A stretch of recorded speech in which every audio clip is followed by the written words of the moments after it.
პირველ რიგში პროკურატურამ დაუყოვნებლივ უნდა გასცეს პასუხი, დაიწყეს თუ არა გამოძიება აღნიშნულ ფაქტთან დაკავშირებით მყისიერად, ვინაიდან გამოძიება იწყება დანაშაულის ნიშნების არსებობის შემთხვევაში, ხოლო ჩვენ ვიხილეთ ჯგუფური ძალადობა, განხორციელებული თანამდებობის პირების მხრიდან მეორე სახელმწიფო თანამდებობის პირების მიმართ. აღნიშნულ შემთხვევაში უნდა გაიცეს პასუხი, დაიწყო თუ არა მყისიერად გამოძიება და თუ დაიწყო რა ეტაპზეა გამოძიება, მყისიერი და ეფექტური გამოძიების ამ შემთხვევაში რა ნიშნებს ატარებს ეს გამოძიება თუ დაწყებულია, მაგრამ ჩვენ ხედავთ რომ ხშირ შემთხვევაში, როდესაც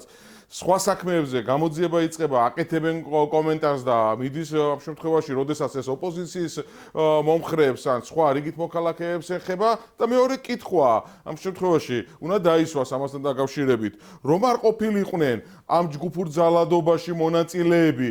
ქართული ოცნების წევრები და პარლამენტის წევრები და დეპუტატები. სხვა შემთხვევაში რა ქმედება და რეაგირება ექნებოდა პროკურატურას და სამართალდაცვით ორგანოებს. დაიწყებოდა თუ არა მყისიერად ამ შემთხვევაში ამასთან დაკავშირებით განცხადებების გაკეთება და საზოგადოების ინფორმირება და